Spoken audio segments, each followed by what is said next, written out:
Hi అండి, welcome back to my channel Dhanalakshmi vlogs. ఈ vlog వచ్చి కొంచెం బాగుంటుందండి, ఇంట్రెస్ట్గా ఉంటుంది. చూడండి, ఇందులో కుకింగ్ ఉంటుంది, ఫన్నీగా ఉంటుంది, అన్నీ ఉంటాయి. ఇది వచ్చేసి నేను బోటి ఫ్రై అయితే చేస్తాను. బోటి ఫ్రై అని కొత్తగా చూడకండి, ఎందుకంటే చేసుకుంటారో లేదో నాకైతే తెలీదు. బోటి కర్రీ అనేది కామన్గా అందరూ చేసుకుంటారు, కానీ నేనైతే బోటి ఫ్రై కూడా చేసుకుంటారు కొంతమంది, కానీ రేర్గా అయితే ఎక్కువగా అయితే కర్రీయే చేసుకుంటారు కదా, బోటి మామిడికాయ, బోటి గోంగూర. అలాగా నేనైతే ఫ్రై చేసుకున్నాను, ఎందుకంటే కర్రీ అంటే ఎక్కువ అయిపోద్దని చెప్పి ఫ్రైకని చేశానండి. అయితే బోటీని ముందుగా అయితే అల్లం వెల్లుల్లి పేస్టు, పెరుగు, పసుపు వేసి ఒక 15 విజిల్స్ అయితే రానిచ్చానండి. ఒక 15 విజిల్స్ వచ్చేదాకా దాన్ని బాగా ఉడకబెట్టుకున్నాను. అప్పుడు బోటీ అనేది మెత్తగా ఉడికిపోద్ది. ఫస్ట్ శుభ్రం చేసుకోవాలి. శుభ్రం చేసుకున్న తర్వాత ఉడకబెట్టుకోవాలండి. ఉడకబెట్టుకున్న తర్వాత ఫ్రై కాబట్టి మనకు ఆనియన్స్ ఎక్కువ పట్టవు. ఒక ఆనియన్, ఒక 4 పచ్చిమిర్చి వేయించుకోవాలి. వేయించుకున్న తర్వాత అందులో ముందుగా మనం ఉడకబెట్టుకున్న బోటీ ముక్కలను అయితే వేసేసుకోవాలండి. వేసేసుకొని అలాగే అల్లం వెల్లుల్లి పేస్టు, కొంచెం పసుపు వేసి దాన్ని బాగా మగ్గనివ్వాలి. ఈ ఆయిల్లోనే దాన్ని బాగా మగ్గనివ్వాలండి. మనం ఆల్రెడీ ఉడకపెట్టాం కాబట్టి ముక్క అనేది ఉడికిపోతుంది, కానీ ఆయిల్లో మగ్గడం వల్ల టేస్ట్ అన్నది ఉంటుంది. అలాగే మనం టేస్ట్కి కరివేపాకు కూడా వేసుకోవాలి. కరివేపాకు వేసుకోవడం వల్ల మంచి స్మెల్ అయితే ఉంటుంది కర్రీస్లో. అయితే కరివేపాకు వేసుకున్న తర్వాత కుక్కర్ని విజిల్ పెట్టకుండా పెట్టి మూత పెట్టి ఒక 10 నిమిషాలు మగ్గనివ్వండి. మగ్గిన తర్వాత కారం, పసుపు, అల్లం వెల్లుల్లి పసుపు, ధనియాల పొడి, చికెన్ మసాలా పొడి, అలాగే టేస్ట్కి మీకు ఎంతైతే తింటారో అంత సాల్ట్ వేసుకొని మళ్ళీ ఒక 10 నిమిషాలు మగ్గనివ్వాలి. 10 నిమిషాలు మగ్గిన తర్వాత దానిలో ఒక గ్లాస్ వాటర్ అయితే వేసుకోవాలండి. ఎందుకంటే మనం ఆల్రెడీ ఉడకపెట్టేసిన బోటీయే కాబట్టి చాలా స్మూత్గా ఉంటుంది. మీరు ముక్క అన్నది అసలు గట్టిగా ఉండదు కాబట్టి వాటర్ అన్నది ఎక్కువ పట్టదు. వాటర్ అన్నది ఎందుకు వేస్తున్నామంటే మనం వేసుకున్న మసాలాలు అవన్నీ ఆ ముక్కలకి పట్టడం కోసమే కొంచెం వాటర్ అన్నది వేసుకున్నాం, టీ గ్లాస్ వాటర్. ఆ టీ గ్లాస్ వాటర్ అన్నది మొత్తం ఇంకిపోయి ఆయిల్ పైకి వచ్చేంత వరకు మనం దాన్ని అయితే ఫ్రై చేస్తూ ఉండాలి. అలా చేయడం వల్ల మనకి ముక్క అనేది టేస్ట్గా ఉంటుంది. ఉండొకసారి మధ్యలో మా అబ్బాయి వచ్చి ఏదో నాకు చెప్తున్నట్టు.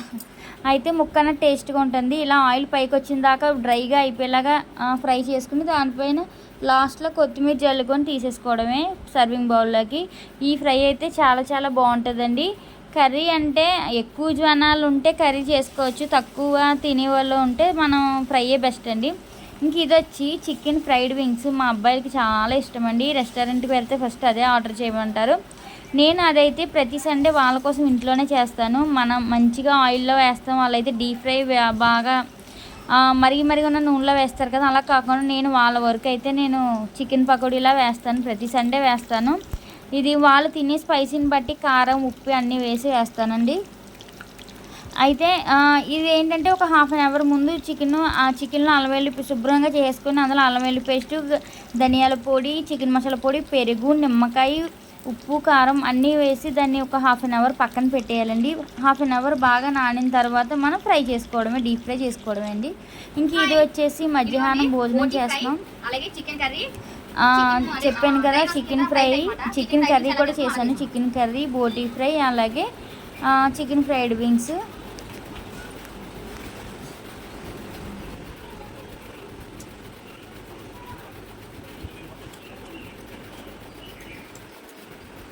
బోటి ముక్కలు అయితే చాలా బాగుంటున్నాయండి. 15 విజిల్స్ వచ్చాక మళ్ళీ వాటర్ సులు పెట్టాం కదా, అసలు చాలా మెత్తగా ఉంటుంది ముక్క. మన కర్రీలో అయితే ఎక్కువ అయిపోద్ది, అది ఇలా ఫ్రైలో అయితే కొంచెం తినడానికి బాగుంటుంది.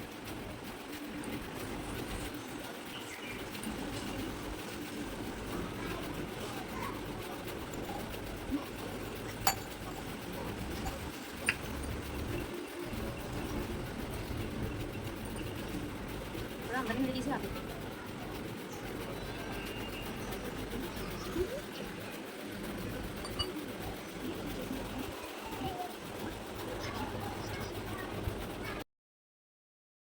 ఇంక ఇది వచ్చేసి మధ్యాహ్నం భోజనాలు చేసిన తర్వాత మా పిల్లలు ఆడుకుంటాకైతే వెళ్ళిపోయారు. బయట మా గుమ్మలోనే ఆడుకుంటారండి, ఎక్కడికి వెళ్ళరు. ఇంకా ఈవినింగ్ అయింది. అలాగే ఈవినింగ్ ఎలాగో చికెన్ కర్రీ చేసుకున్నాను చెప్పి అందులో కాంబినేషన్ గారెలు కూడా వేసానండి. గారెల పప్పు అయితే నేను రుబ్బేసుకున్నాను, బయట వాళ్ళు అయితే ఆడుకుంటున్నారు. ఈ గారెలకు కూడా మేము ఛాలెంజ్ పెట్టుకున్నాం, మా నాన్నగారు నేను. ఆ వీడియో అయితే ఇంకోటి నేను అప్లోడ్ చేస్తాను, అది కూడా చూడండి. ఛాలెంజ్ వీడియో చాలా బాగుంటుంది. ప్లీజ్ నా వీడియోస్ ఎవరైనా సబ్స్క్రైబ్ చేయకపోతే నా YouTube channel Dhanalakshmi vlog subscribe చేయండి. ప్లీజ్ లైక్ చేయండి, షేర్ చేయండి. ఇంకా మంచి మంచి ఛాలెంజెస్ వీడియోస్ అయితే నేను పెడుతూ ఉంటానండి. ప్లీజ్ సపోర్ట్ చేయండి. బాయ్. నెక్స్ట్ వీడియో వస్తుంది, అది కూడా చూసి. Happy fathers day. ఫాదర్స్ డేకి మంది ఇచ్చానని చెప్పి తప్పుగా ఎవరు అనుకోకండి. ఆడవాళ్ళకి చీరలు నగలు అంటే ఎంత పిచ్చో, మగవాళ్ళకి మంది అంటే అంత పిచ్చి. ఫాదర్స్ డే రోజు వాళ్ళకి ఇష్టమైంది మనం ఇవ్వాలి కాబట్టి నేను మా నాన్నగారికి ఇష్టమైంది మందే గిఫ్ట్గా ఇచ్చాను.